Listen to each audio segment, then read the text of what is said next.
Ya.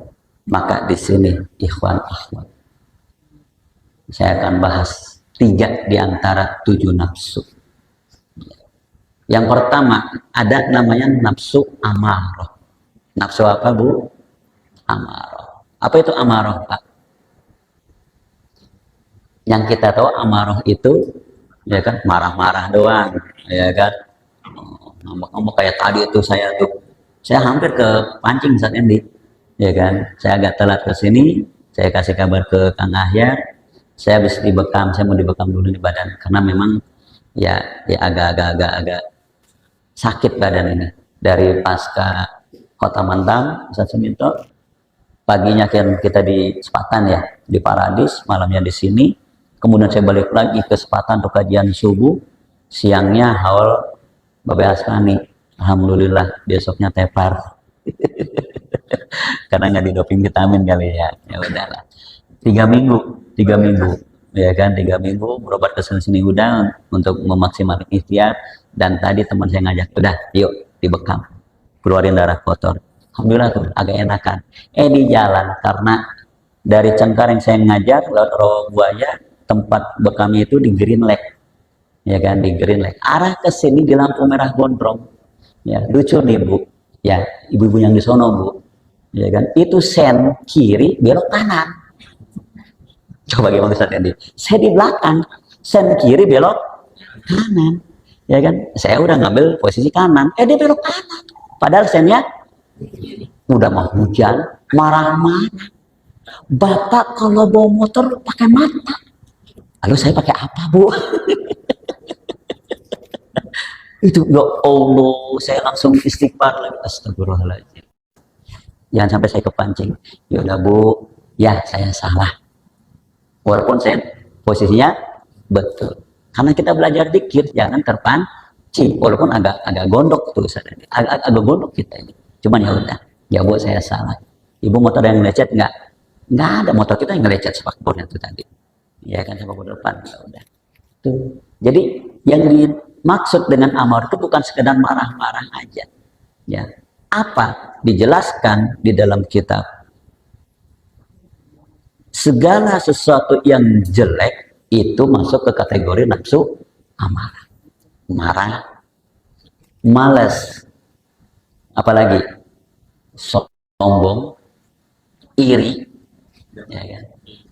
Dengki, ujub, ya, seuzon ke orang. Pokoknya segala hal yang jelek itu kategorinya masuk ke nafsu amarah. Ya.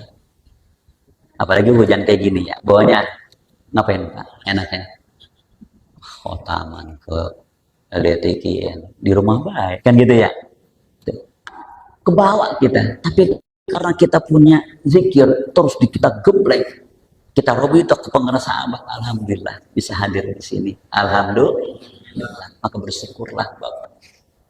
Ya, saya sedang mengibaratkan ketika kita hadir di majelis zikir, di majelis manakib, ibarat kata ikan ada di akuarium. Ya, saat ini punya ikan ya, akuarium banyak. Kira-kira akuarium itu ikannya yang mahal apa yang murah? Mahal. Apa aja tuh? Arwana, lohan. Ada nggak ikan betok? Ikan sapu-sapu dah. Maka kita ini Pak, manusia pilihan yang digerakkan oleh Allah untuk hadir ke sini, untuk ikut khotamah, untuk ikut manakibah. Maka kita terus bersyukur kepada Allah. Istiqomah. Ya. Yang sulit itu istiqomah, sulit sekali. Saya rasakan itu sulit. Ya karena itu, ya kan. Sekarang rajin, besok malas. Sekarang datang, sebulan kagak. Itulah manusia. Yang penting kita sudah punya anaknya. Ya kan? Bagaimana caranya biar istiqomah gitu. Makanya amalia kita ada berapa Pak, Bu? 1 zikir harian, ya kan, dahar kopi. Yang kedua khotaman mingguan. Yang ketiga manakibah. Yang keempat jarah atau kita berkhidmah kepada guru sih. Ayo kita laksanakan itu. Maka ada slogan lestarikan, amankan, amalkan. Ya. Toriko ini bukan untuk didebati, Pak, tapi amalia. Biar orang lain bilang kita, ya kan, budak kidek. Kalau zaman Abah Sepuh juga disebut godebak ya, satu itu ya sejarahnya. Nggak apa-apa.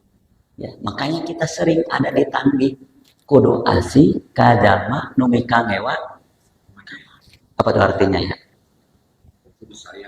Harus sayang kepada orang yang menyakiti kita, dan jangan sampai kita berubah sikap. Biarin orang lain benci sama kita, nggak apa-apa. Ya, itu nafsu amarah. Ya, hilangkan, kita belajar dengan zikir terus, dengan apa? Ya, dengan zikir kita hilangkan itu sifat sombong. Ya, coba Pak belajar. Saya sedang belajar, ya kan, melihat usia yang di atas kita. Ya kan, ada Ustaz Sumito, Ustaz Endi dan lainnya di sini.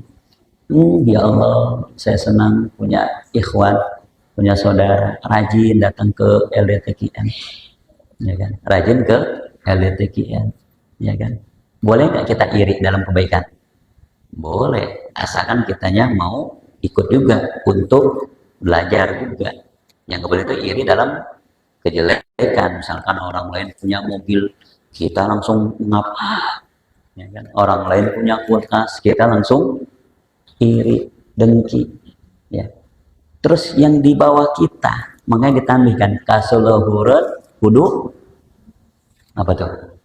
Ya, pokoknya kita harus muliakan ya. Ke bawah, usia yang di bawah kita jangan menghina. Ya. Oh barangkali, ya kan, ada yang baru masuk ikhwan, ya kan? Usianya di bawah kita, oh barangkali dia mah dosanya masih sedikit daripada kita. Enak nggak tuh pakai gitu, Bu? Jadi ke atas kita muliakan, yang ke bawah kita hormati. Itu tanbih. Ya. Kenapa pemirsa Abah? Setiap menakib baca terus tuh tanbih. Saya pelajari itu. Ya kan? Kalau kita amalkan betul tuh tanbih, insya Allah Pak, kita nggak akan punya musuh. Betul nggak Pak? Tenang hati ini. Ya kan? Kepada orang fakir, ya kan, harus memberi. Ya. Kita makan kadang-kadang ya ke orang fakir, ada yang minta-minta ke kita nih, tukang ngamen kayak ya jarok bahasanya kan ya gitu ya, nggak ada duit sama aja pusing. Maka guru saya dulu mengajarkan ke Mas Awal, kalau misalkan tidak ada uang, kasihlah air, syukur-syukur ada nasi, kita ajak dia makan. Karena ia fakir itu bukan pengen keinginan sendiri, itu karena kodrat. Kan gitu dalam tanbih Pak ya. Ayo kita saling berbagi. Apa sih sulitnya kita berbagi? Makanya saya senang tuh di grup. Saat ini sering share. Ayo yang mau berkah Jumat. Ayo. Ya. Ayo. Kalau bukan kita ya siapa lagi? Ya. Maka hilangkan sifat sombong. Ujub yang tadi saya bilang. Saya mah rajin. Taman, saya mah. Padahal kalau Allah tidak menggerakkan diri kita, datang nggak kita ke sini Pak? Maka kita melaksanakan ibadah itu ibarat saudara Pak. Tangan kanan memberi, tangan kiri tidak tahu. Cukup kita dengan Allah aja. Ya, khawatirnya apa? Ya kan, ada penyakit di dalam nafsu amarah itu apa? Riya. Baru Utara bikin status, bukan nggak boleh, bukan silahkan. OTW masjid, OTW majelis zikir. Yang ngerinya pas lagi zikir jahat, OTW zikir jahat. Itu khawatir. Akhirnya amal ibadah kita, kalau ria itu ibarat kata kayak gini. Saya dari Jati Uwu datang ke sini bawa beras sekarang. Berasnya saya bolongin tuh Pak, kanan kiri atas bawah saya bolongin. Kira-kira nyampe ke sini masih ada nggak tuh beras? Ya, sedikit, ya kan?